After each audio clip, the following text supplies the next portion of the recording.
Hey guys, I'm with John Neral, who is a career and leadership coach. Hey John, Hey, Matt, how are you? I'm doing well, thank you. Can you tell us a little bit about your business and what you do? Yeah, absolutely. So thanks. So I help professionals who are ambitious about their careers create their next advancement opportunity. And that next advancement opportunity for them may be an internal promotion. It might be a chance for them to step up and lead, maybe even for the first time, or to lead a little bit differently and more efficiently and effectively. Or for some of my clients, Matt, they're just kind of done. Like they're done where they're at and they're looking for something different and they're looking to leverage their talents and expertise and take them elsewhere. Gotcha. Yeah, it sounds like a nice mix of clients, and I know you have like the message that really connects with them, which is the advance. It's all about the advancement opportunity, and that's the consistent thread that ties it all together. Right.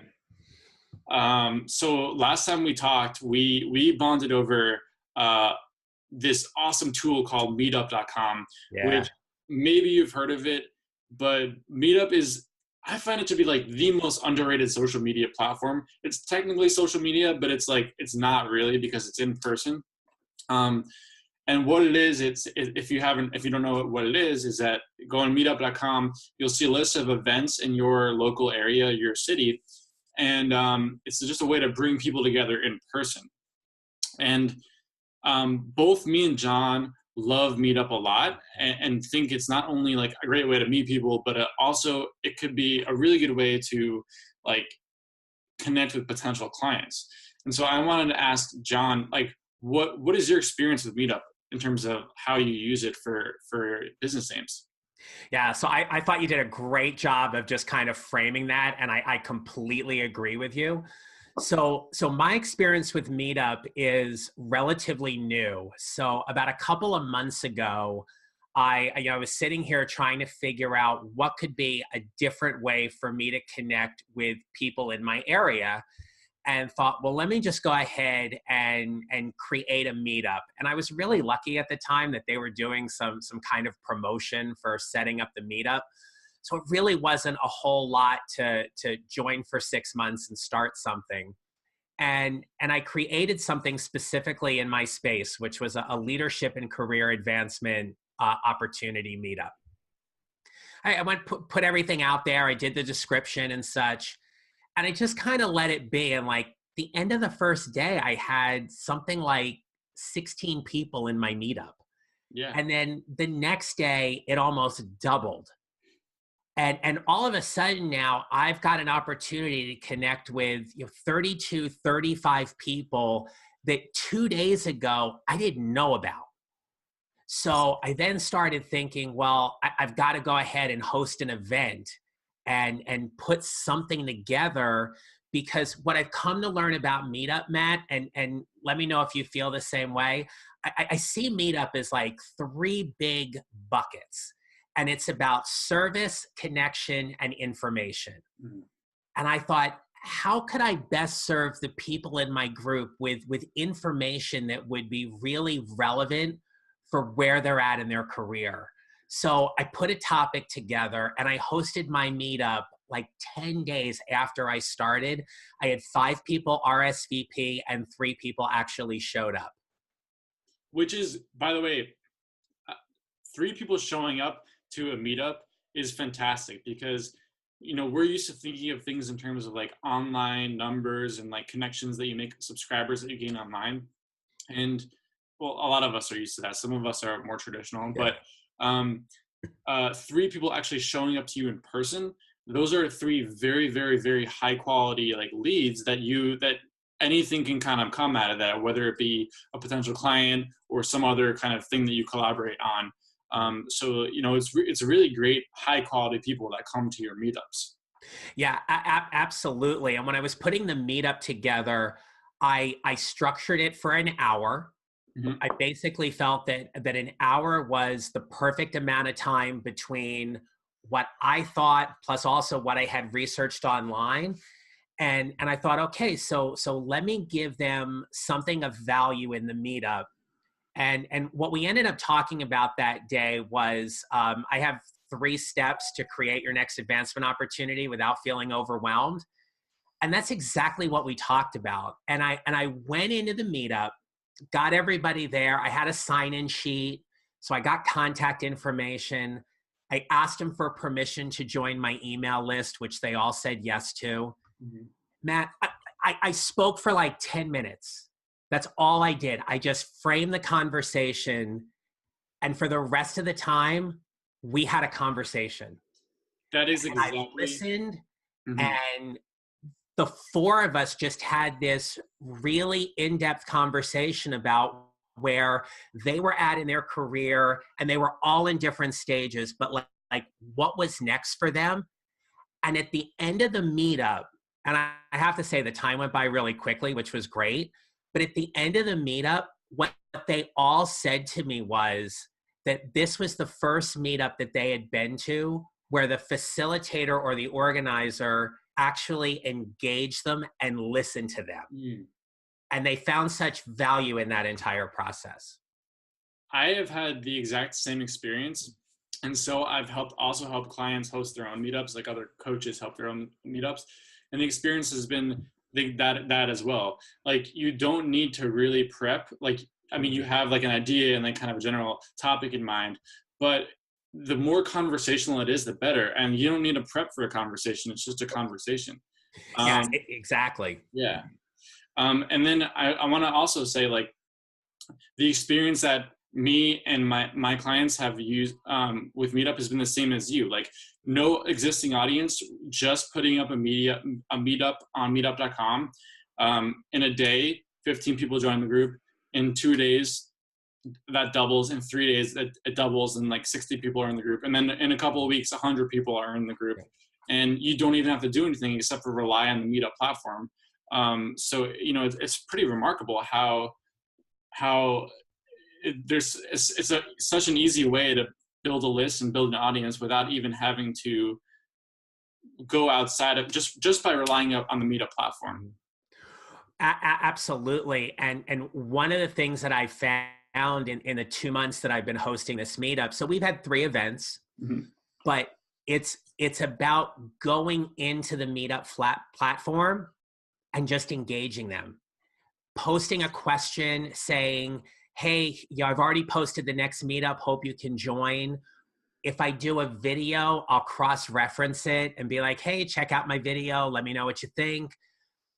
All of that kind of engagement, it's a definitely much more relaxed social media platform than others. But what I find is that as long as you're staying engaged with the people in the group, anybody else who joins, they start seeing all of the activity that's going on, and they start saying, well, maybe this is something I should be interested in, or this is of value to me. Mm.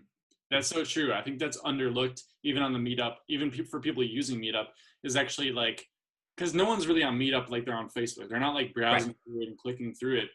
But as long as they're seeing like that it's an engaged group and the facilitator is like actively talking to people on it, and it Mhm. looks like it looks fun. That's a lesson that I learned with a client recently, is that the Meetup should be geared towards like it should be fun, because Mhm. otherwise, like we were hosting a workshop called about meditation, like guided meditation, and we were getting like a handful of people in it each time, but like we want to really take it to the next level.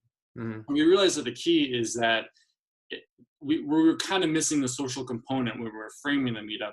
Instead of just framing it as like a workshop, a meditation, and then like kind of a discussion, we also framed it as like now we're framing it as a way to meet, to make mindful connections. So in Yeah. addition to the workshop, it's like also you can meet people as well, and that has helped our meetup like become more like look more appealing, and, Mhm. and gets more people interested in it.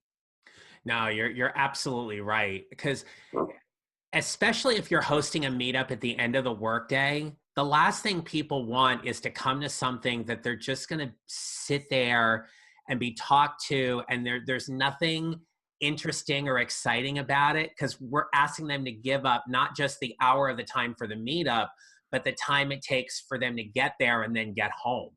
Right. That's a lot of time for someone to show up to your meetup, they have to put a lot of energy into like going all the way there. Yep. And so it better be really engaging when you're there. It better not be like just a speaker talking. But as you said, engagement is the number one thing, like making it conversational, making it interactive. That, and if anyone out here is like thinking, is they're afraid to host a meetup because like they think there's so much prep that's involved in it. There's really not. It's just find a space. And by the way, WeWork allows you to host meetups from their spaces for free, because you can, when you're in the meetup platform, it'll give you the option to pick a space at one of the WeWork locations. So if you're in a city, if you're in DC or you're by DC. Yeah, I'm right outside of DC in Northern Virginia. So there is a slight bias towards if you're living in a place like DC, or for me, in New York. But that being said, I know that back when I lived in my college town, small town, Meetup was active there too. So it's not, you don't need to be in a big city, although it does help.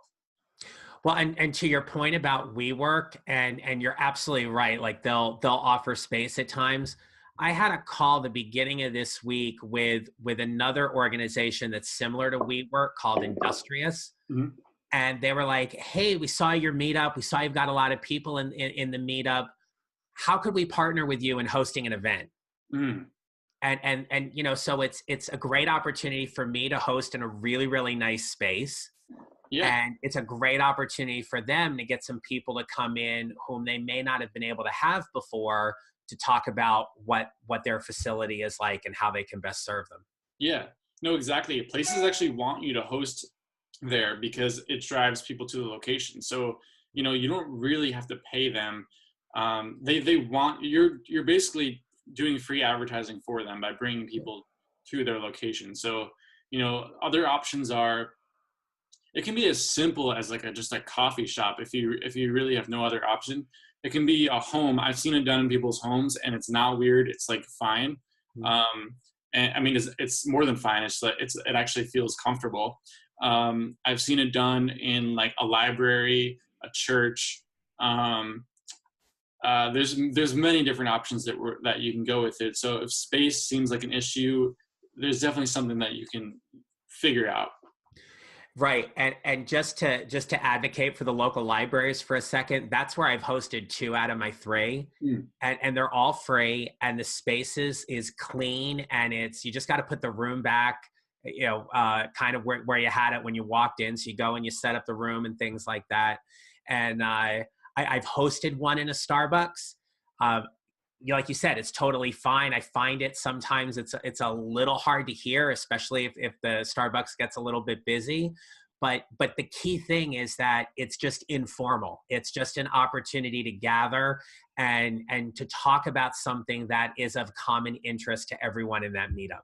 Yeah, no, I've totally been to one at a coffee shop too, and I think you're right. Like the informality is actually a strength, because it makes it less intimidating, more like everyone has a chance to talk. It's not like everyone's just looking at a stage, and it brings that conversational setting into it. So being at a Starbucks can actually be a strength because of how informal the setting is and how conversational the setting could be. And then in terms of like how you frame the meetup, what do you think about like making it free versus making it very cheap, so there's a barrier to entry, or making it maybe a little even more expensive? Like, do you have any thoughts about that matter? So right now I'm just kind of working with the free model. But what I can share though is that I have walked out of the meetup after I, taken care of everything, got the room all set up, and I've walked out and I've had people approach me and say, hey, I really like what you talked about. How do I work with you? And like, I remember when it happened, and I was like, oh, okay. It just kind of caught me off guard, because there was no expectation going into it that I was going to secure a paying client out of it on the back end. But we made such a powerful connection, and then I was able to move this particular person through my process in terms of qualifying and then actually enrolling them, that I've had some really good success with converting people over into coaching packages, or power sessions or interview coaching sessions just to, help move them a little bit further. But because they saw value in what we were doing, they were then open to actually hiring me in that regard. Yeah, and I think a lot of people who use Meetup have that same experience where you don't really have to try to go after the client, although it certainly helps to follow up. But just having the face-to-face connection, people are starving for these physical real connections. And so, yeah, like they're going to your Meetup for a reason, because they want not just to learn what you have to say, but because they want physical connection. They could watch you in a webinar, they can read your blog content, but there's a reason that they're going to the physical Meetup. And that's because in this day and age, we're starving for that physical face-to-face. And the great part of that is that if they leave there and they had a positive experience at your Meetup and they enjoyed their time, they're going to go back and they're going to tell their family, their friends, their coworkers. And so our reach as coaches becomes a whole lot more simply by that one connection that we made with that person. And what I like to say is serve them fully in that moment. Yeah, I like that. It's just putting all the attention. I've had meetups where only one person has showed up, and then later on the meetup, another person showed up. But I thought of that as like, okay, this is great. I'm going to focus on you for the next 2 hours, and we're going to go so deep, and this is going to be great. And it was. And like, there's really no shame in that. If only a couple people show up to the meetup. Can I just jump in on something real quick? Yeah, go for it. Yeah. So what the intention I set for myself when I started the meetup was that even if I had only one person RSVP, I would never cancel it. Yeah, totally. Yeah. Totally. So I also can tell you, like the last meetup that I hosted, I had 2 people at the last minute message me and say, "Hey, I really wanted to come. I can't come tonight." And for me, that was a big deal because that showed me what their intention was for coming to the event. Because we know that, I mean, not everyone's going to come if they RSVP, and stuff happens. And, so the fact that they reached out to me and just said, "Hey, I was really looking forward to coming. I can't." I actually got in a meetup and started messaging them and said, "I really appreciated that you took the time to honor the commitment that we made and said, I'm not going to be able to show up. Would you like to schedule a one-on-one call for 20 minutes? That's brilliant, because it's like, yeah, if they're saying that, you know that they really want to come. They have a genuine desire to come, and it's so good that they're like telling you that. That shows that they're really interested. But then what you did, like, and it, as a response to it, is also really good. Yeah, I wanted to make a point about the getting more people to your meetup, and that's really, you do your first couple, and then it's just 3 to 5 people showing up. But the key to getting more of that is A, consistency, and then B, telling people in your meetup, hey, like, bring your friends.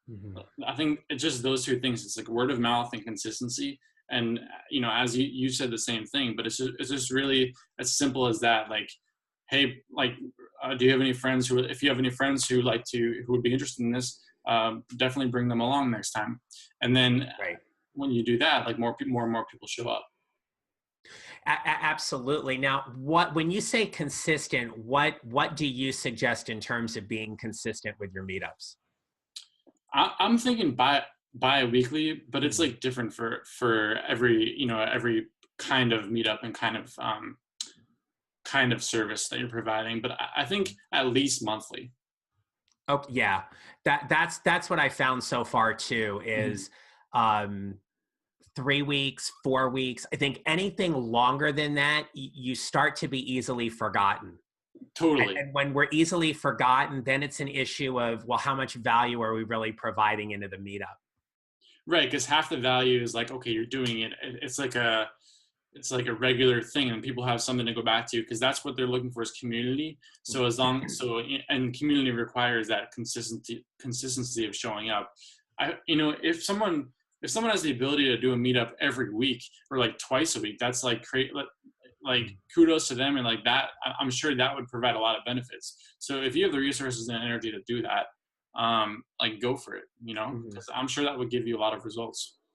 One one other thing, just to kind of add to, is to be really mindful about how you title the meetup. It means Uh, everything. Yeah. yeah, I know for some people in my meetup, they absolutely hate networking, and so the fact that my event wasn't called networking, they were like, "Yeah, I'll give it a shot." Mhm. Because we have some great meetups in my area that specifically are related to networking. But if people aren't extroverted, or they're willing to put themselves into that kind of situation and do the networking that is often done at those things, they're not going to come. Yes. So being really strategic in that regard. Yeah, that's something that I've been working on with a client, is just what is the right title? Like, what are people interested in, and really, really, why are they coming to this? And what we found is that we have to actually ask the people who come to the meetup. That's what we did. We asked them, what would your ideal title be? And from that, that's what we learned. Okay, we're not going to do this. We're going to do this instead. And we Mhm. only really could figure that out once we, like, all the speculation about what was the best title didn't work until we asked like the actual person who shows up to the meetup. Yeah, that's great. Mm. Yeah, because in the end, it's their group.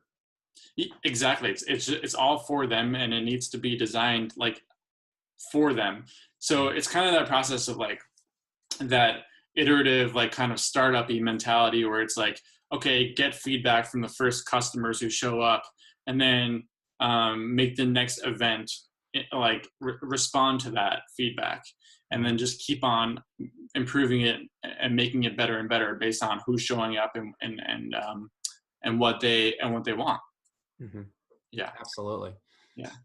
Okay, any other last thoughts you have about meetup, just before we wrap up here? Well, I think the last thought really is just to host one and start it. It's doesn't have to be perfect. It doesn't have to be formal. It's just like, I loved how you said earlier about community. It's just a matter of creating a sense of community and giving people face-to-face interaction to talk about a particular topic that's mutually interesting, and then having a lot of fun with it. And I Mhm. think as long as we go in with those intentions, we can't go wrong. Yeah, I think that's totally accurate, and I agree 100%. Mm. Um, so John, if there's any to any other coaches watching this video, um, who should they refer to you if they had to refer someone, if there's someone they know who's a good fit for you, who should they refer to you? Yeah, so primarily, I work with mid-career professionals who are either in leadership roles like managers, senior managers, directors, or they're looking to move into those kind of positions. So, typically people who've got somewhere between 7 to 15 years experience in the workplace, and they're just looking to play a lot more boldly and really take their career to a completely different level. Doesn't matter what industry they're in, but as long as they're really passionate about their career and they actively want to go ahead and create something that's next, that's bigger than what they're doing, Mhm. I love working with those people. It sounds awesome. All right, I know there are probably many of those people who are even coaches themselves, and probably friends of the coaches watching this video, be who definitely fit that criteria. Yeah. So thank you so much for your time, John. I really appreciated this, the time you took to do this interview. And yeah, let's keep in touch, and keep track of progress. Yeah, Matt, absolutely. Thanks for, having me on your show today. And all the conversations that we've had leading up today, I think what you're doing is great. It's a great way to just kind of connect coaches that are learning things that are out in the field to best serve the people that they're working with or potentially working with. So keep up the great work. You have my thanks. Thank you so much. I appreciate the encouragement.